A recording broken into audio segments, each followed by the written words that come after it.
السلام علیکم ورحمۃ اللہ وبرکاتہ۔ محترم سامعین، خواتین حضرات، اجالا چاندنی امید اسلامک چینل سے میں آپ کی خدمت میں ویڈیو لے کر حاضر ہوا ہوں۔ مومنین کے متقین کے اوصاف بیان کیے جا رہے تھے۔ وَمِمَّا رَزَقْنَاهُمْ يُنْفِقُونَ پر تبصرہ جاری تھا۔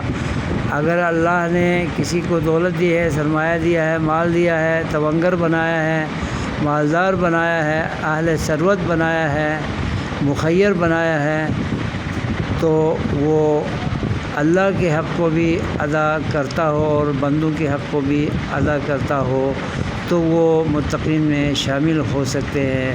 اور اگر اللہ کے دیے ہوئے مال کو اوپر سام بند کر بیٹھ جائے اور قانون بند کر خرچ کرنے سے گریز کرے اور مال کو سنبھال کے رکھے، نہ اللہ کے راستے میں خرچ کرے، نہ زکوٰۃ دے، نہ خیرات دے، نہ غریبوں کو دے، نہ مسکینوں کو دے، نہ محتاجوں کو دے، اور نہ اپنے بال بچوں کو صحیح طرح پالے، ان کی ضروریات پوری کرے، تو پھر وہ انسان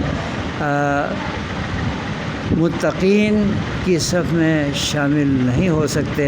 اللہ تعالیٰ ہمیں متقین کی صف میں شامل کرنے کے لیے اس کے بتائے ہوئے شروط و قیود کو پورا کرنے کی توفیق عطا فرمائے۔ آمین۔ السلام علیکم ورحمۃ اللہ وبرکاتہ۔